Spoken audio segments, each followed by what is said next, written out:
Hey everyone, welcome back to the channel. Today, we're talking about something that I get asked about constantly. Regional property investments. Should you be buying outside the capital cities? Is it a smart move or is it a trap? Because here's the thing. Regional Australia has quietly been one of the best performing property markets over the last 5 years. But it comes with risks that most people completely underestimate. And in 2026, the capital city prices still elevated, interest rates still biting, and a genuine shift in how Australians are choosing to live and work. The regional question has never been more relevant. So today, I'm going to walk you through everything: the opportunities, the risks, the infrastructure plays, the towns worth watching, and the ones worth avoiding. So let's get into it.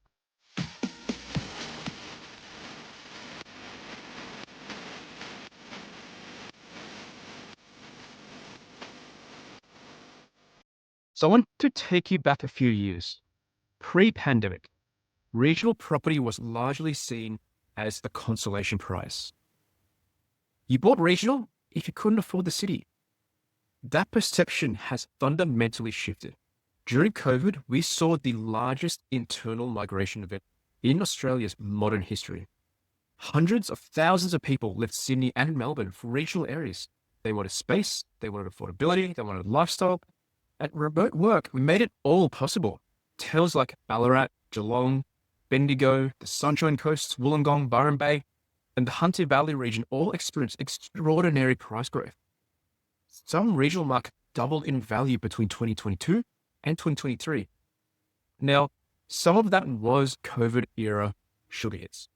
And yes, some regional markets have softened since then. But here's what's important. Underlying drivers haven't gone away. Remote and hybrid work is still a permanent feature of the Australian workforce. Housing affordability in capital cities continues to push people outward, and governments at every level are pouring money into regional infrastructure to support decentralization. So the question isn't whether regional Australia is investable. The question is which parts and how do you pick them correctly? Because not all regional markets are created equal. And the biggest mistake I see investors make is treating regional Australia like a single category, because it's not. There are regional cities, there are large towns, there are mining towns, there are tourism towns, and there are tiny rural communities all in between. They all behave very, very differently. So let me give you a bit of a framework that I actually use when I'm evaluating a regional market. So number one, economic diversity. This is the single most important factor. A town that relies on one employer, one industry, is extraordinarily vulnerable. Mining towns are a classic example. When a mine is booming, property prices go actually through the roof. When the mine closes or contracts, prices collapse overnight. You want towns with diversified economies. Government services, healthcare, education, agriculture, manufacturing, and ideally some tourism or lifestyle appeal on top of that. Bendigo is a great example of this done well. It has a major hospital, a university, strong government employment, a growing arts and tourism sector, and solid manufacturing. If one sector contracts, the others provide a cushion. Number two, population trajectory. Is the town growing or is it shrinking? This sounds obvious, but a lot of investors skip this step entirely.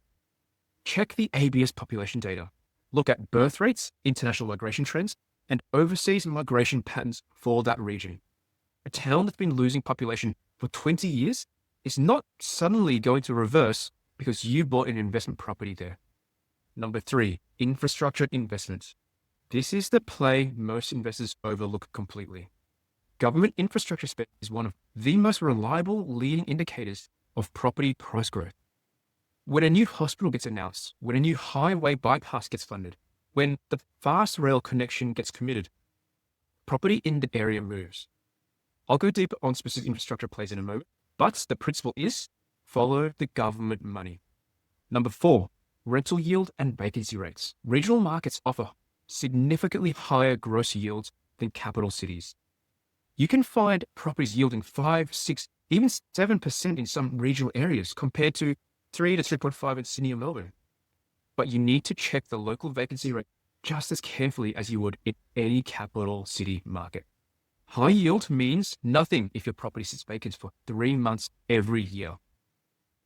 And number 5, lifestyle and livability. This sounds a bit soft, but it matters for long-term demand. People need to actually want to live there. Good schools, healthcare access, a town centre with amenities, natural environment. These factors drive sustained demand from owner-occupiers and renters alike. Let me give you some specific infrastructure developments that are worth watching right now. First, the Inland Rail project. This is one of the biggest infrastructure projects in Australian history. A 1,700-kilometre freight rail line connecting Melbourne to Brisbane through inland New South Wales and Queensland. Towns along the corridor, like Parkes, Dubbo, Toowoomba, stand to benefit significantly from increased economic activity, employment, and population growth. Toowoomba in particular has been on a strong growth trajectory and remains more affordable than Southeast Queensland coastal markets. Fast rail corridors. Various state governments have been modelling and in some cases committing to fast rail connections between capital cities and major regional centres. The Melbourne to Geelong, for example, or Melbourne to Ballarat, Sydney to Newcastle corridors are all at different stages of planning and delivery. Geelong is already essentially a satellite city of Melbourne. A genuine fast rail upgrade, cutting travel time meaningfully, would accelerate that further. Renewable energy zones. This is an emerging play that most property investors haven't fully woken up to yet. The federal and state governments are establishing renewable energy zones across New South Wales, Victoria, and Queensland. These zones require enormous workforces to build and maintain solar farms, wind farms, battery storage, and transmission infrastructure alone. Towns near these zones, places like Armidale, Orange, Mildura, and parts of Western Victoria, are going to see sustained employment and population growth over the next decade. Regional hospital and university expansions. Healthcare and education are the anchor industries of most successful regional cities. When a hospital expands, it brings hundreds of well-paid permanent jobs. When a university opens a regional campus or grows its enrollment, it brings student staff and knock-on retail and services activity. So watch for announcements in this space. They are direct property demand signals. So let me walk you through a few markets that have demonstrated strong fundamentals. Firstly, Geelong, Victoria. Geelong has been a standout regional success story over the last decade. It sits just 75 kilometres from Melbourne CBD. It has a diversified economy anchored by Deakin University, Barwon Health, one of Victoria's largest health services, NDIS services, defence, and growing tech and professional service sector. Median house prices have grown dramatically, but it still offers a meaningful affordability advantage over Melbourne. And with ongoing transport upgrades and the V-Line network, it continues to attract Melbourne workers priced out of the capital. The Hunter Valley in Newcastle, New South Wales. Newcastle has graduated from a regional city to genuinely feeling like a second metropolis in New South Wales. The University of Newcastle, a strong healthcare sector, and significant infrastructure investment have driven consistent population growth. The surrounding Hunter Valley benefits from both the Newcastle economy and its own tourism and agriculture sectors. The Sunshine Coast. The Sunshine Coast is another market that has matured significantly. It's no longer just a holiday destination, it's a genuine economic hub. The new Sunshine Coast University Hospital, the Maroochydore CBD development, and the incoming Sunshine Coast Airport International Terminal expansion all points to continued growth. It's no longer cheap, but the fundamentals justify the higher prices. Ballarat, Victoria. Ballarat is worth watching closely right now. It's Victoria's largest inland city. It has Federation University, Ballarat Health Services, strong government employment, and a growing manufacturing sector. It's about 110 kilometres from Melbourne and has seen significant population growth. It offers meaningfully better affordability than Geelong, while sharing many of the same demand drivers. All right, so let's talk about the other side of the ledger, because regional investing has real risks. I'd be doing you a disservice if I glossed over them. So risk number 1 is liquidity, and this one is a big one.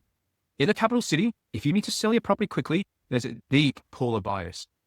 You might not get your ideal price, but you can sell. In a small regional town, the buyer pool is thin. If you need to sell in a hurry because of a job change, financial emergency, or relationship breakdown, you may be waiting months. And in a softening market, thin liquidity means prices can drop sharply with very little warning. Risk number 2, single employer dependence. Now, I touched on this earlier with mining towns, but it applies more broadly. If the largest employer in the town announces layoffs, closures, relocations, property values can quickly fall and dramatically. Before you invest in any regional town, ask yourself, what is or who is the dominant employer and how stable is it? Risk 3, infrastructure delays and cancellations.